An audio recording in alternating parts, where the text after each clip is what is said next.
오늘 하나님 우리에게 주시는 말씀은 레위기 19장 1절부터 2절에 하나님이 우리에게 명령을 주셨습니다. 하나님의 명령입니다. 우리가 하나님이 우리에게 많은 것들을 주시고 많은 역사들을 하시지만 하나님이 우리에게 바라시는 게 있을 때가 있어요. 우리는 많은 사람들이 신앙생활을 전능하신 하나님이 다 해주실 거야. 하나님이 내 인생 책임져 주실 거야. 물론 맞습니다. 그러면서 아무것도 안 해도 되는 것들을 바라고 교회를 오시는 분들도 굉장히 많더라고요. 그런데 의외로 신앙생활은 그렇게 호락호락하지 않습니다. 그러나 그래야 되는 이유들이 충분히 있다는 것을 오늘 레위기서를 통해서 우리가 같이 발견되어지고 점검되어지길 바랍니다. 서론으로 우리가 그리스도로 가득한 교회를 지난주에 같이 다뤘습니다. 지난주에 우리가 5가지 제사를 다뤘어요. 어땠나요? 피가 가득했습니다. 피가 없는 내용이 없었습니다. 제사장이 아닌 제사를 드리는데 송아지를 잡는데 이 송아지를 잡는 사람은 제사장이 아니에요. 가져온 사람이 직접 잡아야 됩니다. 그게 쉽겠습니까? 벌레 하나 잡는 것도 힘든데 살아있는 소를 직접 죽이고요. 피를 빼고 가죽을 벗겨내고 내장을 벗겨내고 각을 떠야 됩니다. 힘들 거예요. 오래 걸릴 겁니다. 많게는 이틀도 걸릴 거예요.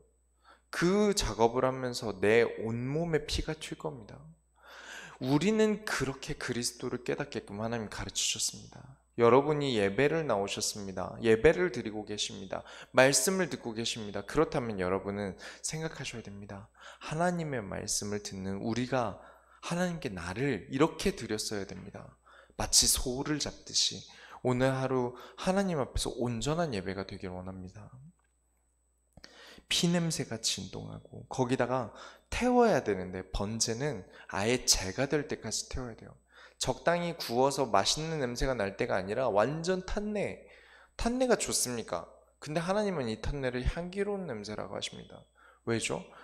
하나님이 완전하게 변하신 것, 우리가 하나님께 완전하게 드린 것, 살아있는 소가 소의 모양이 남지 않고 완전히 죄가 된 것처럼 그리스도께서 완전히 내 문제를 해결하신 것을 믿는 것, 우리가 이런 많은 신앙생활들의 내용을 가지고 있습니다.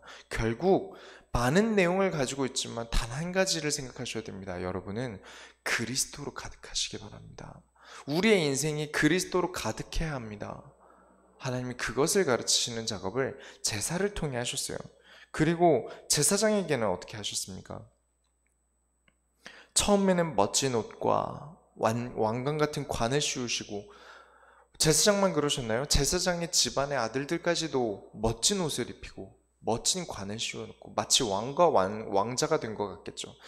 그리고 옷도 금으로 된, 금실로 된 옷을 입고요. 그리고 보석들로 가득한 옷을 입습니다. 뭔가 된 것 같을 거예요. 그런데 여기다가 피를 발라버립니다. 처음에 조금 발가락, 귓등 이런 데 밟으더니 갑자기 온몸에 뿌리기 시작해요. 그걸 일주일 동안 합니다. 오히려 이런 번쩍번쩍할 때가 아니라 하나님은 이렇게 피로 완전히 칠해져 있는 이 상황을 하나님이 거룩하다 하십니다. 제사장도요, 성도들도요, 그리스도가 아니면 안 됩니다.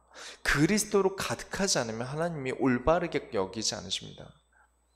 완전하다 여기지 않으세요. 여러분은 어떠한 모습으로도 하나님 앞에 완전할 수 없습니다. 그리스도가 아니면 하나님 앞에 온전하게 우리를 드릴 수가 없습니다.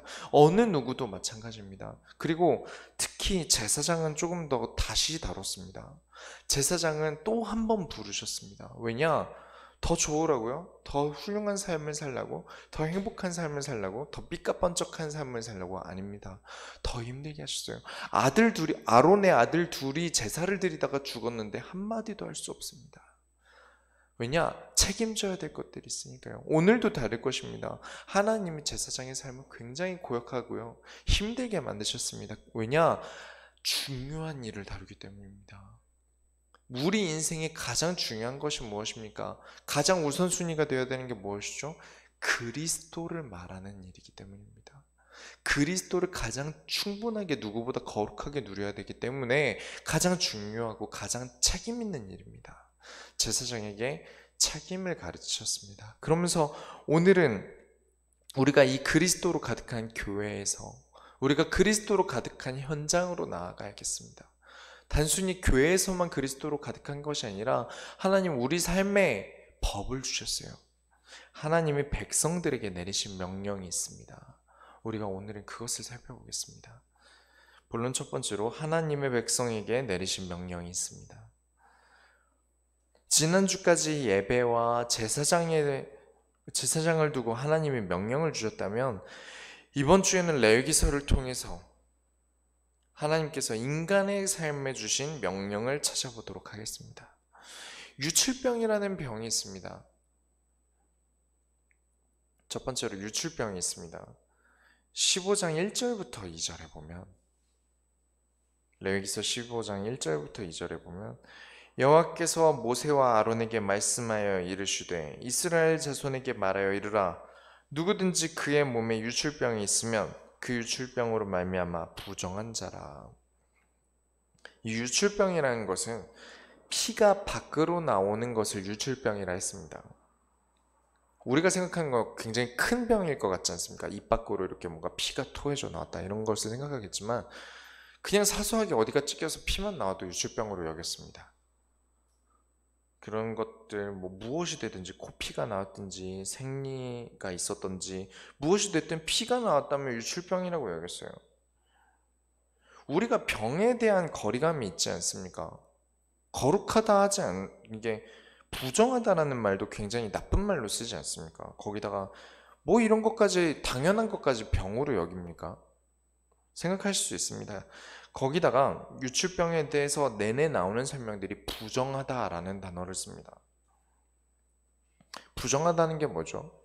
깨끗하지 못하다, 더럽다 라는 뜻으로 쓰입니다. 그럼 내가 어디가 긁히기만 해도 부정한 자가 되고 내가 유출병 때문에 부정한 자가 됐을 때는 그때 내 모든 물건을 빨아야 됩니다. 다 씻어야 돼요. 다 빨고 깨끗하게 해야 되는데 그러고 끝나는 게 아니라 그날 저녁까지 혹은 이틀날 후까지도 부정하다 합니다. 그래서 진영 밖에 있어야 돼요. 거기다가 타인의 피가 만약에 내가 피를 흘린 것도 아니고 다른 사람 피가 나한테 묻어도 내가 부정하다고 여겨집니다. 너무 까다롭지 않습니까? 그렇죠. 근데 왜 하나님이 이렇게까지 가르치십니까? 15장 31절에 너희는 이와 같이 이스라엘 자손이 그들의 부정에서 떠나게 하여 그들 가운데 있는 내 성막을 그들이 더럽히고 그들이 부정한 중에서 죽지 않도록 할지니라. 그저 실수로 피가 나올 수 있는데 아무 죄 없이 부정하다 혹은 여자라는 이유로 억울하게 한 달에 한 번씩 부정하여 성막을 더럽히는 더러운 인간 취급을 받아야 됩니까? 하나님 너무하시죠. 그러면 우리가 여기서 생각해 봐야 됩니다. 우리 식으로 생각하지 말고 당시 이스라엘 상황을 다시 한번 생각해 보면 모든 사람들이 다 누구나 흔하게 있는 일은 특별하게 취급받지 않습니다. 그렇죠? 제가 초등학교 저학년 때만 해도 컴퓨터 있는 집이 없었어요. 어쩌다 한두 집 있었습니다. 한 집 있었어요. 컴퓨터 가격도 200만 원에서 300만 원 정도 하지 않았습니까?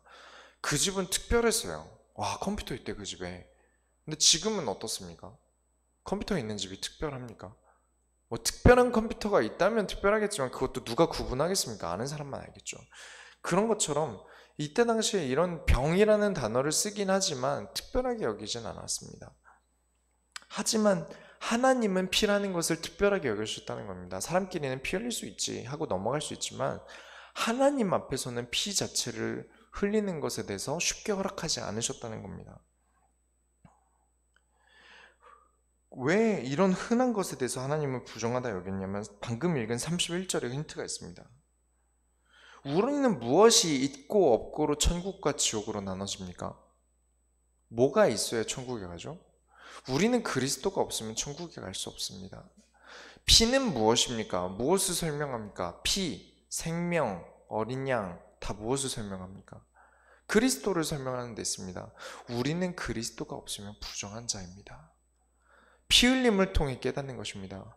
내가 피를 흘리면 그리스도 없으면 부정하다. 우리가 소를 잡고 양을 잡으면서 깨닫습니다. 아, 이 피로 인해 내가 깨끗함을 얻었다.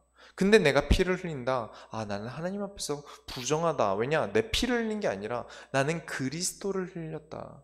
깨닫게 하시려고 하신 거예요. 진짜로 더럽다. 하나님이 어우 더러워 저리 가. 이런 의미로 쓰신 게 아니라 하나님이 가르치시고 계신 겁니다.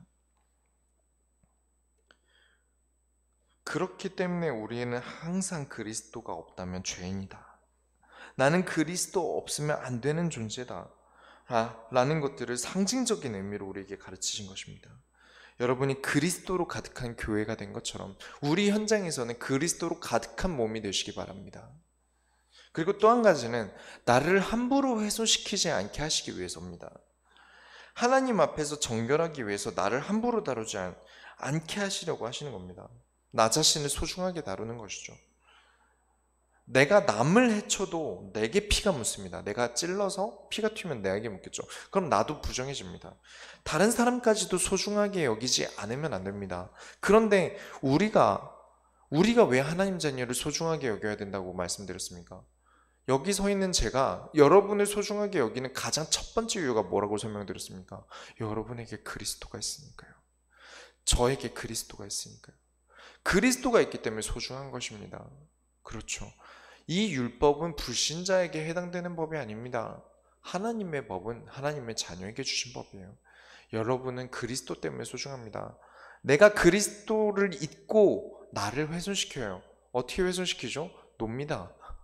다음날 주일이 있어도 밤늦게 놀기도 하고 사고도 치고 내 맘대로 살고 괜찮아 가서 예배 잘 드릴 거야 쉽게 생각하지만 와선 힘들고 우리는 그렇게 쉽게 내 몸을 써요.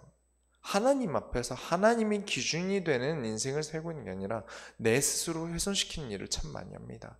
여러분을 소중히 다루세요. 여러분은 예배자이고 전도자이고 그리스도를 따라서 하나님의 소원을 이룰 자입니다. 이 피의 언약처럼 여러분을 절대 쉽게 함부로 다루지 않길 바랍니다. 그리고 두 번째로는 가증한 풍속에 대해서도 말씀을 주세요. 18장 3절부터 4절을 보겠습니다. 레위기서 18장 3절부터 4절에 있습니다. 너희는 너희가 거주하던 애굽 땅의 풍속을 따르지 말며 내가 너희를 인도할 가나안 땅의 풍속과 규례도 행하지 말고 너희는 내 법도를 따르며 내 규례를 지켜 그대로 행하라. 나는 너희의 하나님 여호와니라. 18장에서는 애굽에 있던 풍속을 따르지 말라고 하시는데 전부 성에 대한 얘기입니다. 18장은 전부 다 성에 대한 얘기예요. 이게 짓는 성이 아니라 애굽의 음란한 행위를 따라하지 말라는 것이죠. 제 입으로 담기는 또 주일 설교에는 담기는 구체적으로 담기는 힘들어서 다루지는 않겠습니다만 상식적으로 하면 안 되는 동성연애, 근친상간, 다른 이의 아내, 짐승과의 관계 등을 가지지 말라는 내용입니다. 왜 안 되죠? 이 안 되냐는 질문은 지금 살고 있는 사회적 관념으로 질문하는 게 아닙니다. 왜 안 되죠? 성경적으로 생각해 봅시다. 왜 안 될까요? 하나님 입장에서 생각해 보셔야 됩니다. 하나님 입장에서 이걸 왜 싫어하실까요? 우리가 어떤 것들로 소돔과 고모라는 무엇으로 망가졌습니까? 성 때문에 무너졌습니다. 동성연애 때문에 무너졌죠. 그래서 기껏 돈만 나온 아브라함의 조카 룻은 어떻게 됐습니까? 근친상간 때문에 하나님을 떠났습니다. 그 가문은 근친상간 때문에 하나님을 떠났어요. 그때 당시에 바알이라는 신을 섬기는 데는 어땠습니까? 바알이라는 신을 섬기는 족속들은 신앙생활이 전부 다 음란입니다. 바알 신을 섬기는 여종들은 무조건 성행위를 가지고 하나님 바알 신에게 드렸어요. 그리고 바알에게 드리는 바알 제단에게 남자 종들은 자신을 칼로 찢어서 피를 튀겼어요. 자기가 죽기까지도 했습니다. 그 정도로 했습니다. 자기 자신을 자학하고 음란 행위를 가지고 바알 신을 섬겼어요. 하나님이 그것을 허락하지 않으시는 겁니다. 용서하지 않으시는 거예요. 이런 신을 섬기는 바알 신을 섬기거나 지금 말씀드리는 소돔과 고모라나 룻에 대한 얘기나 전부 다 무엇이죠? 하나님이 가르치신 것과는 전부 반대의 일입니다. 올바른 생활은 기준이 나에게 있는 게 아닙니다. 내게 기준이 있는 게 아닙니다. 여러분의 주인이 누구입니까? 하나님이십니다. 그렇다면 누가 원하는 삶을 사는 게 맞습니까? 하나님이 원하시는 삶을 사는 게 맞습니다. 그렇다면 누가 원하는 결혼을 해야 됩니까? 내가 원하는 결혼을 해야 되나요? 하나님이 원하시는 결혼을 해야 됩니다. 누가 원하는 사람과 동침해야 되나요? 하나님이 원하는 사람과 동침해야 됩니다. 우리 기준이 거기 있습니다. 뭐 동성연애니 근친상간이니 이런 걸 내려놓고 다 상관없이 내가 딱 하나님이 원하시는 게 무엇이냐라는 기준만 가지고 살아도 우리 인생에는 답이 납니다. 만약에 어떤 미친 범죄자가 어린아이를 겁탈하려고 해요. 여러분이 그걸 보고 계십니다. 여러분은 어떻게 하실 건가요? 그냥 보고 지나가실 건가요? 저라면 절대 가만두지 않을 겁니다. 제 인생이 어떻게 되든 일단 절대 그 사람을 가만두지 않을 거예요. 위험하다 하더라도 가만히 있지 않을 겁니다. 여러분을 하나님이 보고 계십니다. 우리의 생활이 바르게 돼야 되는 이유는요, 율법에 있어서 법이라서가 아니라 우리를 지금도 보고 계신 분이 계시기 때문입니다.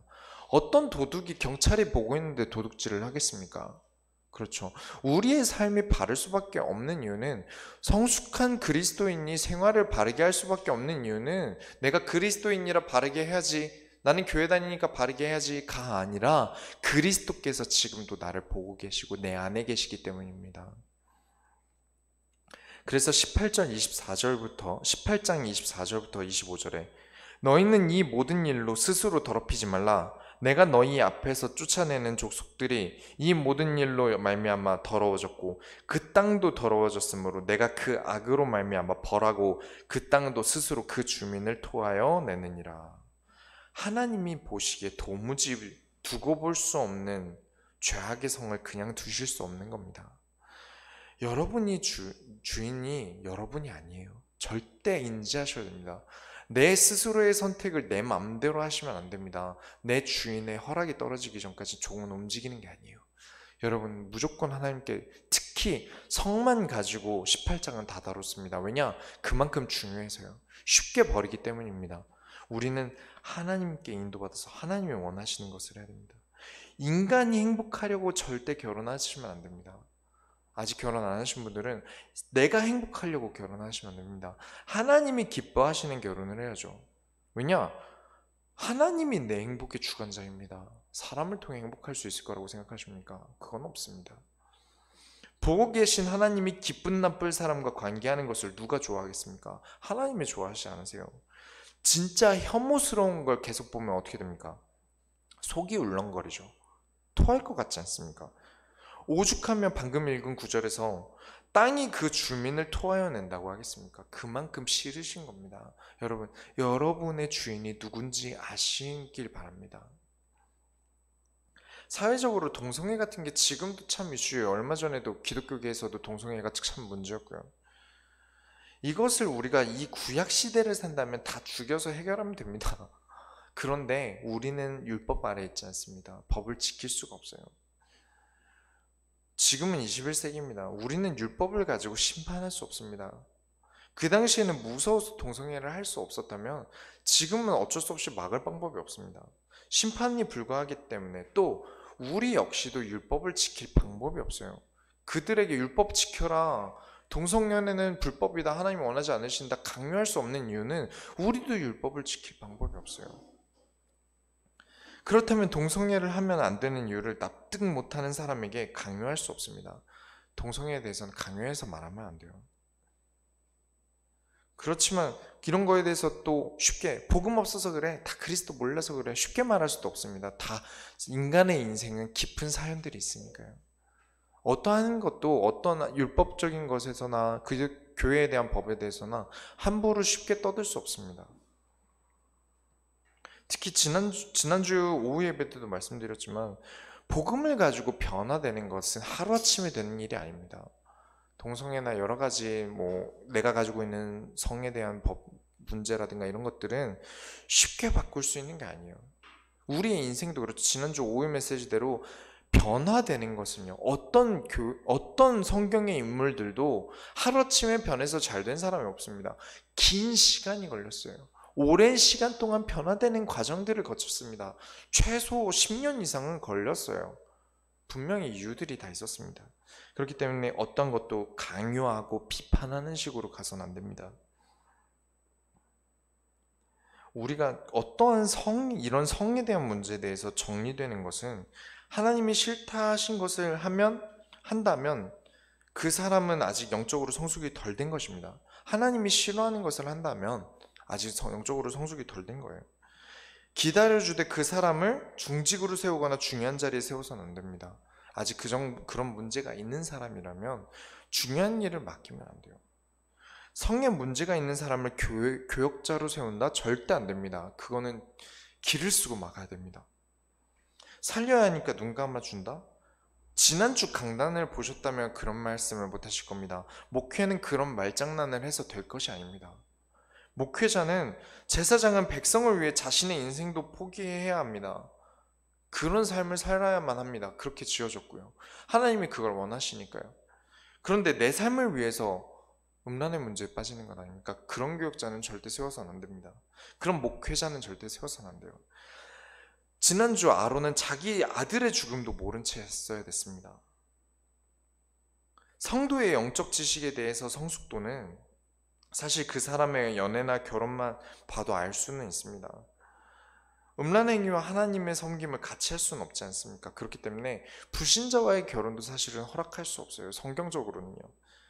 같이 친하게 지낼 수는 있어도 미래를 하나님과 함께하는 걸 우상 숭배하는 사람과 함께할 수 없다는 것이죠. 나는 하나님을 섬기고 너는 하나님을 떠나서 우상 숭배하고, 하지만 우리는 결혼해서 잘 살고 우리는 하나님께 인도받고, 이건 불가능해요. 그런데 우리가 영적으로 성숙하지 못했을 때 결혼했거나 불신자 때 결혼한 건 괜찮습니다. 왜냐, 하나님의 절대 주권 가운데 뒤로 미루신 거예요. 일부러 그곳에도 하나님의 계획이 있으셔서 하신 거죠. 그렇기 때문에 우리가 영적으로 성숙했다면 할 수 없다는 얘기를 드리고 있는 겁니다. 내가 전에 했던 실수도 내가 영적으로 성숙하지 못했기 때문에 한 실수고, 전에 만약에 불신자와 결혼했거나 하나님 모르는 사람과 결혼했다면 그건 역시도 내가 성숙하지 못했기 때문에, 혹은 내가 그리스도를 몰랐기 때문에 가능한 일입니다. 절대 비난해서는 안 되고요.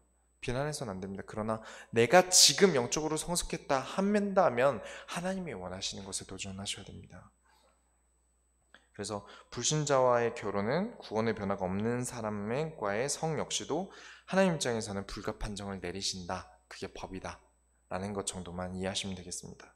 사회생활은 어떻게 해야 될까요? 세 번째로, 레위기서 19장부터는 사회생활에 대한 명령을 주십니다. 재밌는 건 명령의 끝에, 이 19장을 펴보면 재밌는 게, 이 명령의 끝에는 나는 너희의 하나님 여호와니라 라는 단어가 계속 붙어요. 아까 가증한 풍속에 대해서 말할 때와 같은 이유입니다. 하나님이 보고 계시니까 지키라는 것입니다. 19장 어딜 봐도 나는 너희 하나님 여호와니라 라는 단어가 붙습니다. 여러분이 신앙생활을 하면서 잘 모르겠는 부분들이 있을 때는 여러분은 반드시 생각하셔야 됩니다. 하나님이 나를 지켜보고 계신다. 내가 선택이 어려울 때 내가 당연히 하나님이 원하실 거야 라는 걸 말씀을 통해서 바로 깨달을 수 있다면 모르겠지만, 지금 내가 모르겠을 때는 하나님이 나를 보고 계신다는 걸 절대 잊어서는 안 돼요. 내 마음대로 행동해서는 안 되기 때문이죠. 19장 28절에 죽은 자 때문에 너희의 살에 문신을 하지 말며 문의를 놓지 말라. 나는 여호와니라. 다른 구절들은 다 여러분들이 이해하기 쉬운 것들입니다만, 이 문신에 대해서는 이 성경 66권을 통틀어서 이 구절밖에 없습니다. 죽은 자를 위해서 문신하지 말라 했습니다. 그래서 저도 문신을 하지 말아야 된다고 생각하지 않습니다. 문신을 금지하지 않습니다. 왜냐하면 성경이 없으니까요. 저는 성경대로 얘기합니다. 하지만 염두하셔야 되는 게 있습니다. 무엇이죠? 이 구절의 맨 마지막에 있지 않습니까? 나는 여호와니라. 내가 불신자였다면 그냥 했어도 괜찮겠지만 내가 정말 인도받는다, 나는 하나님의 말씀을 따라간다 라고 생각하는 사람이 있다면, 하나님이 보고 계신다라는 것을 믿는 사람이라면 지금 내가 하고 싶은 것인지 하나님이 원하시는 것인지를 구분해야 됩니다. 내가 문신을 하든 뭘 하든 상관없습니다. 하나님이 원하시면 해도 됩니다. 그러나 하나님이 원하지 않으신다면 하지 말아야 됩니다. 운동선수 중에 일부러, 굉장히 스포츠 스타 중에 문신을 하는 사람이 있어요. 일부러 문신 하나만 했습니다. 왜냐? 거기에는 하나님의 성경 구절이 있어요. 골 세레모니를 할 때마다 그 성경 구절을 손가락으로 가리킵니다. 미국의 미식축구 선수 한 명이 그러더라고요. 내가 그리스도를 전하는 방법이 내가 경기장에서 말로 떠들 수 없으니까 내 몸에 문신을 새겨서 보여주겠다는 겁니다. 그러면 훌륭한 거죠. 그런데 내가 지금 원하는가, 내가 나의 원함을 따라서 하는가, 아니면 하나님이 원하시는가를 구분하셔야 됩니다. 여러분의 법은 내가 뭘 하느냐 마느냐에 있는 게 아니라 하나님이 보고 원하시는가 안 원하시는가에 있습니다. 결국 이 모든 것들을, 이 하나님이 우리에게 주신 명령들을 생각해서 정리를 해보면 결국 우리의 자유는 그리스도 밖에서의 자유가 아닙니다. 그리스도 안에서의 자유가 우리의 자유입니다. 그게 무슨 자유입니까? 제약이죠. 우리는 아무것도 자유롭지 않은데요 라고 생각할 수 있습니다. 그러나 노아의 방주 때를 생각해 보세요. 방주 안에서의 자유는 생명입니다. 방주 밖에서 자유하려고 해봤자 내 팔다리에 힘이 빠지는 순간 죽음입니다. 휩쓸려 가시겠습니까? 아니면 올바른 방향으로 인도받으시겠습니까? 방주는 그리스도의 모형입니다. 여러분은 그리스도 안에서의 자유가 참된 자유인 줄 믿으시기 바랍니다. 그 자유를 벗어나는 순간 여러분은 멸망과 사망과 재앙의 길에 들어가서게 돼요. 날마다 하나님께 인도받는, 하나님께 인도받는 사회생활을 사시기 바랍니다. 두 번째로 제사장의 삶에 대한 명령을 하나님이 주십니다. 자신을 더럽히지 말라 하셨습니다. 21장 4절에 제사장은 그의 백성의 어른인즉 자신을 더럽혀 속되게 하지 말지니라. 지난주에 말씀드렸죠. 제사장은 제사장이기 전에 누군가의 아버지가 아닙니다. 아버지이기 이전의 제사장이에요. 막중한 책임을 가지고 있습니다. 절대 흔들려서는 안 되는 책임을 가지고 있어요. 왜냐? 그리스도를 전하는 자가 흔들리면 받는 자가 같이 흔들려 버려요. 하나님의 백성들이 흔들려 버립니다. 나라가 엉망이 돼요. 왜냐? 하나님은 제사장 나라를 원하셨으니까요. 이 제사장이 하나님의 말씀을 올바르게 받지 않는다, 내 인간적인 감정 때문에, 내가 원하는 것 때문에, 내가 드러나고 싶은 내 욕구 때문에 하나님의 말씀이 왜곡되어 버린다, 나라가 엉망이 됩니다. 그래서 책임을 막중하게 주셨어요. 21장 9절에 어떤 제사장의 딸들이든지 행음하여 자신을 속되게 하면 그의 아버지를 속되게 하니 그를 불살지니라. 이 법은 집행자가 없습니다. 누가 태워 죽여야 된다고 생각하십니까? 제사장이 태워야 됩니다. 아들이 죽어도 아무 말 못해야 되고요. 딸이 철이 없어서 일어난 일도 아버지가 딸을 직접 불태워 죽여야 됩니다. 하나님 너무하시죠? 너무하십니다. 그런데 지금 해당되는 일이 아닙니다. 얼마나 한탄스럽겠습니까? 제사장이 내가 왜 제사장을 해서, 내가 왜 레위지파의 제사장으로 부름을 받아서 얼마나 후회되겠습니까? 그런데 여러분이 한 가지 생각해 보셔야 되는 게 있어요. 먼 이후에 사무엘서에 엘리라는 제사장이 있습니다. 기억하시죠? 엘리라는 제사장이 있었고 자식들이, 아들이 둘이 있었는데 빔느와 이제 이 두 아들이 성전에서 여종들을 희롱하고요, 성물을 막 가져다 쓰고요, 먹고 싶은 걸 성물을 막 먹습니다. 절대 그래서는 안 되는데 이런 행위들을 해요. 그래서 하나님이 경고를 하세요. 엘리 제사장이 경고하고 엘리가 가서 아들들에게 너희가 그러면 안 된다, 하나님에게 진 빚을 너희가 어떻게 갚겠느냐, 하나님이 너희 벌하실 거다 말을 하는데 귀등으로도 안 듣습니다. 근데 그 구절에 뭐라고 써있냐면 하나님이 이미 그들을 멸망시키기로 작정하셨기 때문이라고 되어 있습니다. 그러고 나서 하나님의 사람을 보내십니다. 그리고 엘리에게 하나님의 사람을 보내서 너희는 같은 날 같은 때에 죽고 후사도 없을 것이고 멸망당할 것이다 라고 예언을 합니다.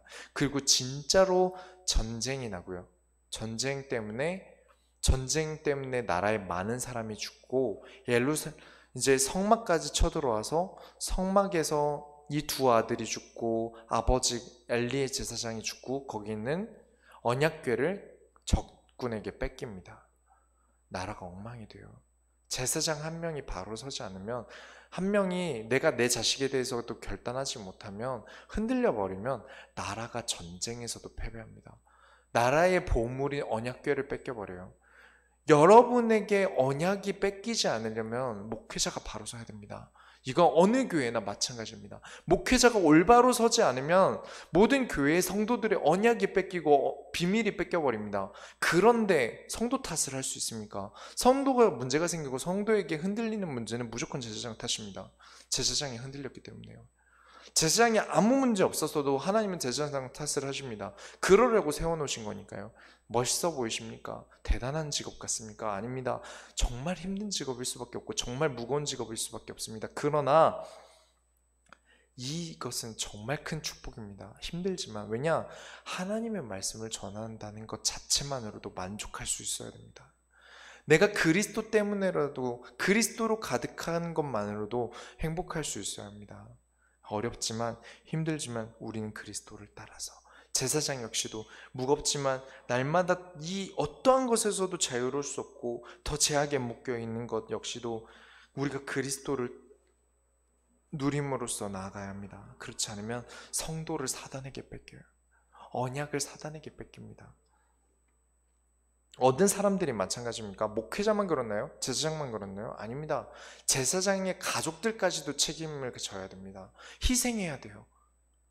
부모, 딸, 아들, 자식, 아내, 모든 사람들이, 장인, 장모 상관없이 모든 사람들이 제사장의 가족들은 희생을 당할 수밖에 없습니다. 어디 써 있냐고요? 레위기서 21장 11절에 어떤 시체든지 가까이 하지 말지니 그의 부모로 말미암아서도 더러워지게 하지 말며. 부모 역시도 제사장이 더럽혀지지 않게 애쓰라는 것입니다. 왜냐? 제사장은 이 가족의 것이 아니고 한 개인의 것이 아니라 하나님의 것이기 때문입니다. 이 나라를 위해서, 곧 교회를 위해서. 그렇기 때문에 어느 때든지 그리스도로 교회는 가득해야 됩니다. 성도도 목회자도. 언약이 떨어지는 일은 배제하도록 해야 합니다. 두 번째로 속죄일에 대해서 설명을 드리겠습니다. 23장 27절부터 31절입니다. 23장 27절부터 31절입니다.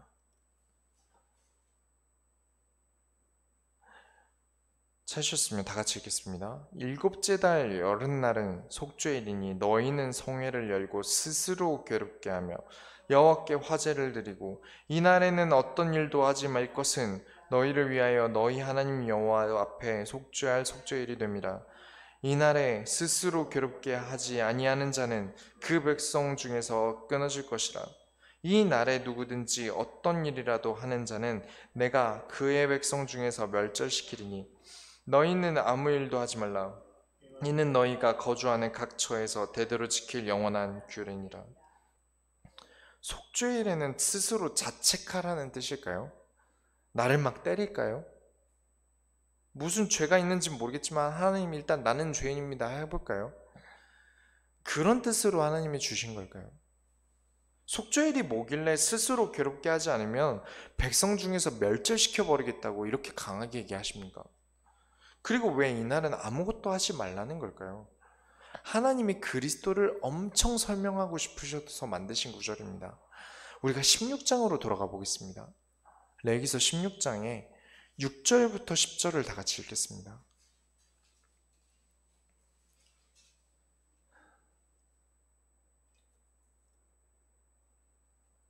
레위기 16장 6절부터 10절입니다. 아론은 자기를 위한 속죄제에 수송아지를 드리되 자기와 집안을 위하여 속죄하고 또 그 두 염소를 가지고 회막문 여 앞에 두고 두 염소를 위하여 제비를 뽑되 한 제비는 여호와를 위하여고 한 제비는 아사셀을 위하여 할지며 아론은 여호와를 위하여 제비 뽑은 염소를 속죄제에 드리고 아사셀을 위하여 제비를 뽑은 염소는 산채로 여호와 앞에 두었다가 그것으로 속죄하고 아사셀을 위하여 광야로 보낼지니라. 대속죄일은 1년에 한 번 하는 절기입니다. 그리고 이 절기 때는 이 제사를 지내요. 방금 읽은 구절이죠. 가축을 3마리를 씁니다. 송아지를 먼저 아론이 거룩해지기 위해 씁니다. 아론이 먼저 거룩하지 않으면 제사를 드릴 수 없으니까요. 그리고 염소를 2마리를 준비합니다. 그래서 회막 문 앞에 두고 둘 다 이스라엘의 모든 죄를 이 염소에게 대속합니다 하면서 안수를 합니다.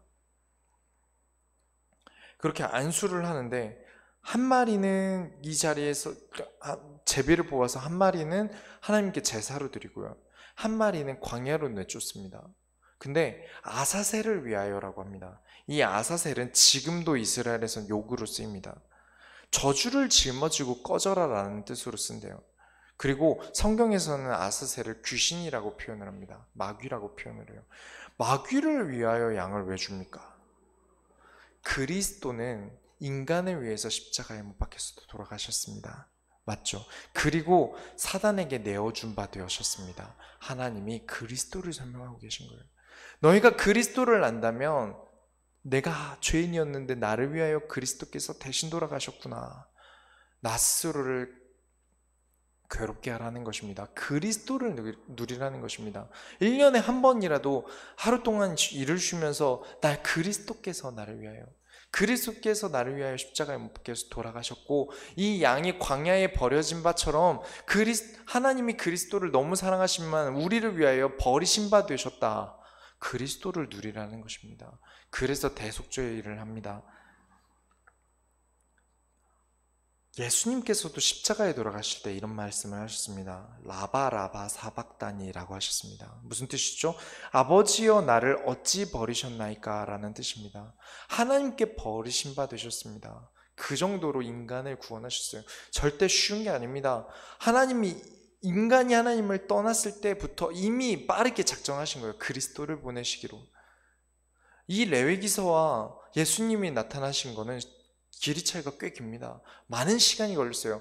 그만큼 하나님은 바로 급하게 빠르게 그리스도를 작정하신 것입니다. 그리고 그리스도를 누릴 수 있도록 제사를 만드시고 기일을 만드십니다. 안식일, 또 방금 보신 속죄일, 이런 많은 일들 속에서 이 그리스도를 누리는 제사들을 우리에게 누리게 하십니다. 하나님이 물론 이 양과 그리스도는 차이가 있습니다. 어떤 차이가 있죠? 예수님은 사망 안 이기시고 부활하셨어요. 하지만 의미를 생각한다면 여러분, 그리스도 때문에 1년 중에 지금 이 절기처럼 하루 정도는 괴로워하라는 것입니다. 그리스도께서 나를 위하여. 결론을 내리겠습니다. 신앙생활의 어려움을 익숙함으로 바꾸셔야 됩니다. 설교에서 좀 어려운 삶을 요구하거나 훈련에 대해서 언급할 때 많은 분들이 이런 얘기를 하십니다. 꼭 그렇게까지 해야 돼? 라는 얘기를 하시는 분들이 꽤 계셨어요. 제 삶을 생각해 보면 거기엔 저도 포함됩니다. 꼭 그렇게까지 해야 되나? 그리스도면 다 끝났다며 라는 생각을 저도 했던 적이 있어요. 그렇기 때문에 전에도 한번 말씀드렸죠. 신앙생활을 절대 쉽다고 말씀드리지 않겠습니다. 여러분, 신앙생활은 쉬워요 라고 절대 말씀드리지 않겠습니다. 목회 쉽습니다 라고 저는 절대 말씀 못 드리겠어요. 왜냐? 성경은 그렇게 써있지 않으니까요. 그러나 우리가 그리스도로 사는 세대 때 분명히 말씀을 드렸습니다. 그리스도 없이 살아가는 게 더 힘듭니다. 더 어렵고요. 더 고장납니다. 스마트폰을 예로 들었습니다. 스마트폰이 없을 때 여러분 힘드셨나요? 살만하셨죠? 어떻게 잘 살지 않았습니까? 그런데 지금은 어떻습니까? 없이 살려면 안 불편하시겠습니까? 고장나면 바로 그날 바꾸죠. 바가지를 쓰더라도 빨리 바꿉니다. 왜냐? 급하니까요. 이게 없으면 너무 불편하니까요. 구원이 그렇습니다. 구원받기 전에 사람들이 내 인생이 괜찮고 행복했을지 몰라도 내가 하나님께 인도를 받는 맛을 한 번이라도 봤다면, 하나님이 나를 인도하시고 역사하신다는 사실을 안다면 이제 이 구원을 누리지 않으면 힘듭니다. 훈련이나 내 신앙생활의 어려움을 신앙생활에 대한 어려움을 여러분께 권유드리는 이유는 여러분이 그만큼 행복한 삶을, 그리스도로 살아가는 삶이 익숙해지기 위해서입니다. 절대 쉬우려고 해서는 안 됩니다. 여러분, 어떤 것도 내가 쉬우려고 포기하는 삶을 사시면 안 됩니다. 이 구원 때문에 더 큰 행복과 더 큰 응답을 받고 살자격이 생기셨기 때문에 여러분은 이 삶을 사셔야 돼요. 날마다 하나님이 지켜보고 계시기 때문에 쉽게 행동해서는 안 됩니다. 쉬우려고 해서는 안 되고, 성도의 생활은 절대 그렇게 내가 좋아하는 거 하고 싶은데 그 모든 선택지를 우선순위를 절대 내가 아니라 나에게 두고 사는 게 아니라 하나님께서 하셔야 됩니다. 하나님 내 인생을 인도하신다. 하나님이 원하는 삶을 살겠다 하셔야 됩니다. 어렵습니다. 그 선택하기 힘들어요. 눈앞에 보이는 유혹이 있을 때는 뿌리를 꺾기 힘듭니다. 목표에 쉬우려면 얼마든지 쉽게 할 수 있습니다. 남의 설교 베끼고요. 또 대충 내가 원하는 대로 하다가 또 분위기만 잘 보면 되죠. 앞뒤 서론 뭐 논리 하나도 안 맞아도 막 소리 질러서 하면 그게 맞는 것 같습니다. 그런 것들도 정말 많이 해봤습니다. 그러나 하나님이 원하시는 게 그게 아니기 때문에 힘든 삶을 삽니다. 그렇다고 해서 항상 힘들 거라고 생각하지 않으셨으면 좋겠습니다. 여러분이 지금 걸을 때 무릎을 든다, 앞으로 내민다, 뒤꿈치를 닫는다 이렇게 생각하시면서 걸으시나요? 그냥 걸으시죠. 그렇지 않습니까? 핸드폰으로 카톡이나 이런 메시지를 보낼 때 어디에 무슨 문자가 있었는지 인식하시면서 쓰십니까? 아니죠. 거의 외우다시피 쓰시지 않으십니까? 여러분이 하나님의 말씀을 따라서 하는 신앙생활에 익숙해지시면 됩니다. 여러분이 걸음마를 배우는데 3년이 걸렸습니다. 그 익숙한 걸음을 걷는데 3년이 걸렸어요. 우리가 어렵고 힘들지언정 하나님의 말씀을 따라가는 이 훈련들이 되어진다면 결국엔 하나님이 큰 응답을 여십니다. 이 과정 속에서 하나님이 계속해서 응답을 여세요. 가면 갈수록 처음에 어려웠던 것들이 문제 속에서 말씀을 통하여 그 문제를 열어서 응답으로 바꾸는 것이 점점 더 익숙해지실 것입니다. 어렵지만 하나님이 보고 계신다. 내 유혹 속에 있지만 하나님이 나를 지금 지켜보고 계시기 때문에 무엇을 하나님이 원하시는가를 선택하시기 바랍니다. 내가 지금 편한 삶을 살려고 나를 버리는 건 어리석은 짓입니다. 내가 편하기 위해서 익숙해지려 하십시오. 내가 편해지기 위해서 하나님이 원하는 삶을 내 삶에 끌고 오십시오. 그렇게 된다면 진짜 행복한 신앙생활이 지속될 것입니다. 하나님이 보고 계시며 하나님이 나의 우선순위가 되는 한 주간이 되시기 바랍니다. 우리가 하나님의 소원을 이뤄드립시다. 기도하겠습니다. 하나님 감사합니다. 오늘 레위기를 마지막으로 정리하면서 하나님이 우리에게 주신 명령과 소원을 발견합니다. 우리의 삶의 기준이 날마다 그리스도에 있게 하여 주옵소서. 우리 교회가 그리스도로 가득한 교회가 되길 원하는 것처럼 우리 모든 성도들이 그리스도로 가득한 성도들이 되길 원합니다. 그 삶에 그리스도가 나타나게 하여 주옵소서. 살아계신 예수 그리스도의 이름으로 기도드렸습니다. 아멘.